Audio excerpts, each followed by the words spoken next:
planning on putting in a herb garden that we've never had before. We're planning on putting a bigger herb kitchen garden in, closer to our house so that we can enjoy the herbs, medicinal herbs we're putting in, and culinary herbs we're putting in. This has been a project we've been started on for a little while now. We actually got inspired by visiting a friend of ours over in Alabama, Tracy with Just Dig It Farms. We was over at her place for a couple of days for an event, and we did a intense tour of her garden. And she has a potager type garden, potager-style garden, but it's about herbs, and we just got inspired there. So we come back, and that's where we started our planning process of where we was going to put it and how we kind of want it laid out. We've got a project here going on. It's Mama Hoss's Mother's Day present, which is a little late, but we've had some problems with the design aspect of it. We've had some marital issues on that, not being able to agree. So we brought an expert in. Just Dig It Farms. Yeah. Oh Lord. Yeah. Yeah. Tracy come from Just Dig It Farms to help us straighten out our design problem with our potager garden. So behind us is an area we've cleared up, and we want to install a potager garden that we've been inspired from Tracy at Just Dig It Farms. We did a site visit at her place a few weeks ago and fell in love with it. So we want to put one in ourselves. But we're just having some trouble with design, so we got Tracy here to kind of help us fill in the gaps and lead us. I guess you're a leader. Okay, so my vision for this garden is a bunch of trellises, arbors, a sitting area, living walls, pathways, and we just kind of, when we came back and started planning it, we hit some roadblocks. Yeah, it kind of went south, if you know what I mean. We both had different visions of what we wanted. Me being more of the practical guy, I had a different outlook on what we wanted than you did. Yeah, I want a lot of beauty. Yep. And so we thought about this thing, and actually a potager style garden, in my book, does that. It takes practical and meshes in with good design and to be pretty. Mm-hmm. So it takes pretty and practical and meshes it together. And that's what I was inspired about by doing this. But there again, being a guy like I am, we're all about practical things. Now, herbs are hugely practical because of their benefits. And the more I study them and dig into them, I understand that there's a lot more I just really didn't understand and I'm intrigued about.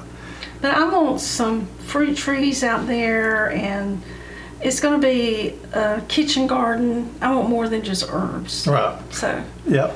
So that's where Tracy comes in. Yeah, because we had some pretty major obstacles to get over here. Every time we started, we just ended up in a little bit of a feud. Let me just say disagreement. But if you watch this to the end, we figured out why we were having trouble. And yep. At the very end, you'll figure it out. Yep.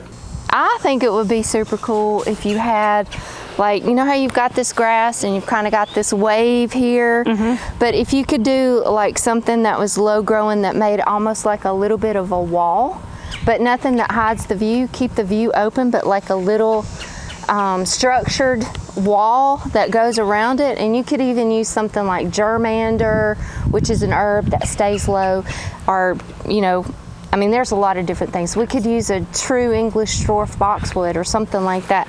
But just to make that, which is very, very potager, using the boxwoods as walls, you know. It don't have to go all the way, just kind of wrap in here, and it just says, you know, you're entering into this space. So then as you come in, I think of, like you said, a really cool arbor here, and it could either be just like something super simple, like an iron arbor with something growing on it, or you could build like a pergola style arbor here, you know, something really cool, and then grow, I don't know, does it get a whole lot of sun right here? About what you're seeing now. Yeah, I don't know how well a rose would do here, but you could do, you know, you could even do the hops if you wanted to try those. We've been talking about the hop vine. So the first thing that we talked about was the seating area that I want. And so I want a place I can sit and have coffee and look over the garden. maybe invite you down and have a conversation? Yeah, I did not envision this being a conversation garden. I envisioned it as being more go out there, get what I needed to cook with, or medicinal herb, whatever, harvest it, walk back, and be done with it. Because that's the way we think. No. It's got a purpose. How many times do we went in shopping? Yeah. What do we do? We go shopping. I dig off if we got to get mayonnaise and bread. I go get mayonnaise and bread. I get mayonnaise and bread, and I come back around. You're on aisle 2. She's shopping, and I got a mission. That's So just I need the a difference place there. to sit and enjoy the garden. Maybe go out there and have my coffee in the morning. Think about what I need to do. Plan. Yeah. So this is kind of another roadblock for us right here. But I get that a little bit. I just don't want to do something that we're not going to use. Right. I don't want to spend energy and time on something that we're not going to use. But like Tracy's garden, she's got benches everywhere, and she uses them. And the older I get, the more I use benches. Right. I don't use place to rest. But I can't envision myself saying, let's go out, let's hold hands, walk out there, sit in the garden, and have a conversation. I can't envision that happening. But you're on board with my little conversation area. I'm willing to give there on that one. Let me put it that way. I'm willing to sacrifice. I'm willing to negotiate on the seating area. You like the sit spot, the seating area, the sit spot, and The conversation area. yeah, the conversation area for that marriage counseling stuff. But I think it would be really cool for it to be like in that corner, kind of catty-cornered. But you could have that built like right there, and then coming at an angle, and then coming off of each angle could be your living wall. And that on this side, you wouldn't have to go too far, just far enough to hide that over there. Mm-hmm. And then come off of it here and come down as far as you want to hide that, and let that make a cool living wall. Now, one of the major issues we had, because I'm going to have to be one that takes care of a lot of this as far as maintenance, was pathways. We've got a garden now up here, a vegetable garden, that I put grass pathways in, and they work good for a little while, but then they sort of get out of hand from you, and then they start encroaching, just everything gets out of whack on you over a period of time. Now we're going to put rocks in. We've already bought our rocks. We're going to put all these rocks in to guide our beds. But what are you actually going to use for the pathway? And for me, it's been something that I've really given a lot of thought to, and I can't really figure out because I want low maintenance. I don't want something that's going to wash away after a big rain, but I want it to be stable so that we can control the weeds in there. And currently it's pine straw that's out there. Yeah. And that's what I have in my raised bed gardens, and it works pretty well. Yeah. But we're thinking about some weed barrier too, though, up under. No, I don't like that. I'm not a big fan of that. No, what happens is your mulch gets thin and then it floats up everywhere and it just looks nasty. Yeah, the weed barrier looks nasty when it comes up around the edges and everything. I'm just not a huge fan of that. I'm looking at maybe some type of crushed rock, but there again, we got a problem with it washing away because this is on a little bit of an incline. So we're still figuring that out. Yeah. Pine straw at the moment is probably winning. Like we talked about earlier, you're not going to have grass pathways. So they've talked about keeping the pathways natural. So you don't have to worry about straight lines to mow and all of that. That's not going to be an issue. So I definitely would do meandering, some curving pathways. It's so much more interesting, I think, the curve, because you're like, you can't see the whole picture and you're like wondering what's around the corner, and it's just, you just move better through curves. It makes you want to go investigate. Makes you want to go and check it out, and if it's leading you to your main conversation spot, that would be super cool. So the next step, Tracy, you talk about is site analysis, and we've looked at where the sun comes in, where it's at during the different times of day, because that's going to determine where our beds are, where our shaded trees are. And this needs to be close proximity to the house, so we would utilize it. You don't want these type of areas a long way away from where you congregate at. From our kitchen, it's going to be just a few steps away from that till we can get to it and harvest. Look at a water source. Got to have water there. We got to do soil samples once we get the beds in there. And that's something that's often overlooked, but we got to have soil samples to know where our pH is so we can plan accordingly for that. first, we need to figure out site analysis here. We know our sun exposure. We've got good sun here. We've got shade there, so we want to choose right plant for right place. We can put our shade plants over here, our sunnier vegetables, herbs, fruits, incorporate some fruits as a potager would be, flowers, all of that. And there's a lot of herbs that are shade lovers too, so those could kind of be incorporated here. Solomon seal is a good one. That's one that just keeps coming to the top of my head. But we want to figure, we know our exposure.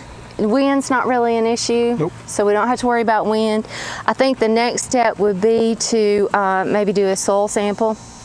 You know that. Yeah. See what your soil is and yeah. See what you need to add to it to grow those things. The next was our beds, which, like we said earlier, was a major issue. I wanted to maybe practice when we put them and maybe do one and make sure the design was right.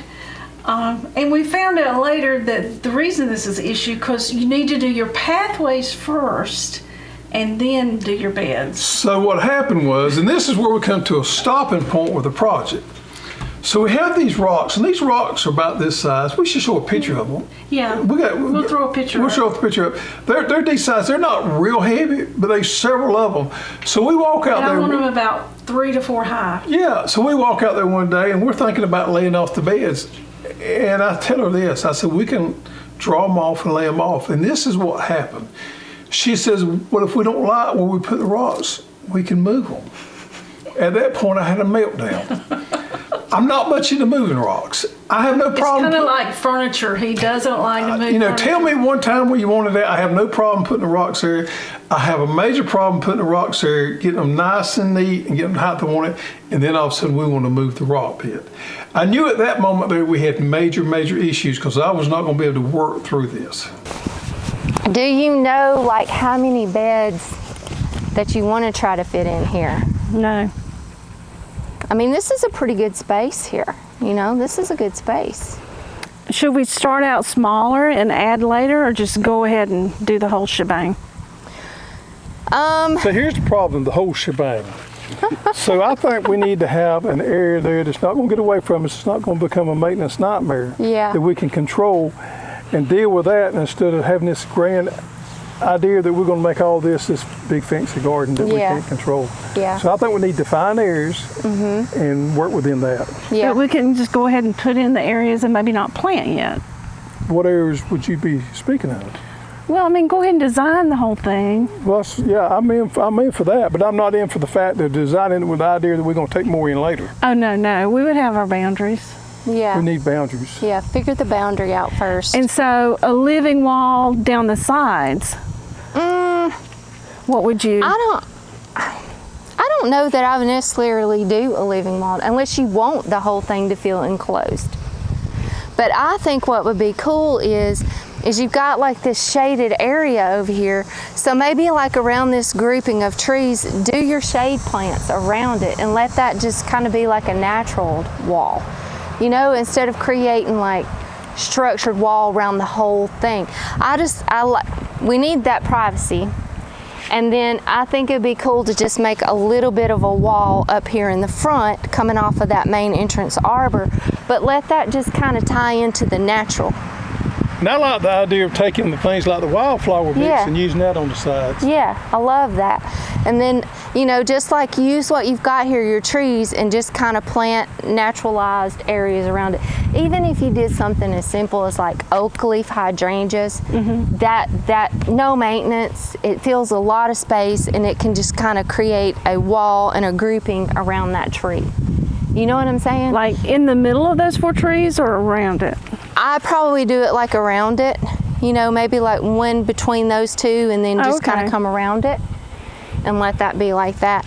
And then that your walls around the edges here are your naturalized things, you know, colonized shade plantings, woodland plantings, native plantings, whatever you want to do.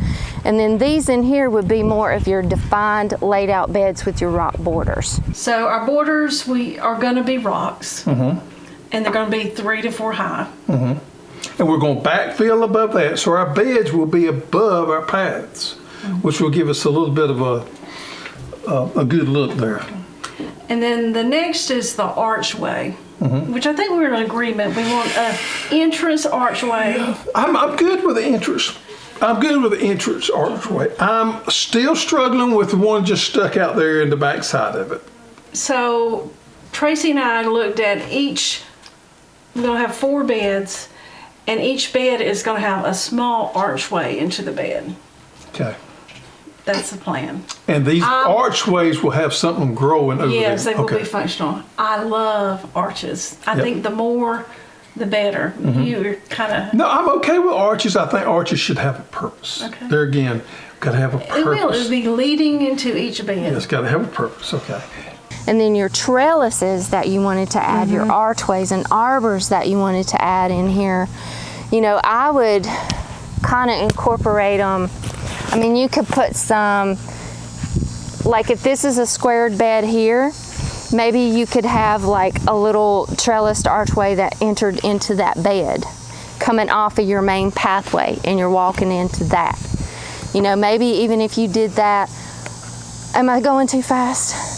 I'm just seeing it all. Maybe if you went, maybe if you had like a squared bed here, you had a squared bed there, and you had a squared bed over here or something like that, and maybe one over there. That's probably what I would do. I probably would do like a good square there, a good square there, a good square here, and a good square here. And then maybe have your circles, like maybe one like here and there, something like that. But those 4 squares is typical potager design. Okay. You know, that's where it originated from, was monastery monks and the 4 squares of herbs. That's where the 4 squares is typical design of a potager. Well, that's a good start, don't you think, Greg? Absolutely. So to sum up this, where we're at right now is we have a plan that we pretty much agree on. Yeah, and I'm willing to, when Tracy come and talked to us and set us down and did some serious counseling with both of us, I was willing to give them some things, but I was not willing to give them moving the rocks. But she solved that issue with us when she said, lay off your beds first. No, your pathways first. Lay off the pathways first, and the beds will come into She said place. she learned that first from Petals in the Past, and she'll talk about this at the end, is you've got to decide where your paths are, and then you put your beds. And we were doing it totally backwards. Yep. So that's going to be the answer you're going to have to give. We're both going to have to give to make this project work. Right. So my sitting area, if you saw the picture, I need some doors. So I'm on the hunt for doors, and we'll take you along on that venture. Reclaimed doors. You want Reclaimed specific doors that's got I don't want new wrought doors. iron all through them. Yeah, I have a vision here. And you're on the hunt for the shrubs for our living wall. Yeah, so on the living wall back there, I'm looking at using tea olives at the moment. Tea olives are a great shrub I used to use back in my landscape days. It's probably my favorite, one of my favorites right there. So we're looking at using that as the backdrop of the living wall. So we're going to take you along on this journey. Yeah. As we draw it out, plan it out, maybe get Tracy back. And Definitely. Can't wait. It's going to be fun. I'm excited. I'm excited to see it. Are you excited, Hoss? Yeah. He's so excited he's over there kicking rocks. You think we got a plan we can agree on? I do. Okay. Do you really? I do. Now the counselor can't leave here unless she's sure. I love the idea of putting infrastructure in and working with that and letting Yeah. it take shape. Yeah. Yeah, I think the biggest design secret is the pathway thing. That was my biggest lesson I learned right off the bat. Jason at Petals taught it to me. When you get your pathways defined That and makes designed, sense. your bed's pretty much formed for you, you know? So, Awesome. Thank you. yeah.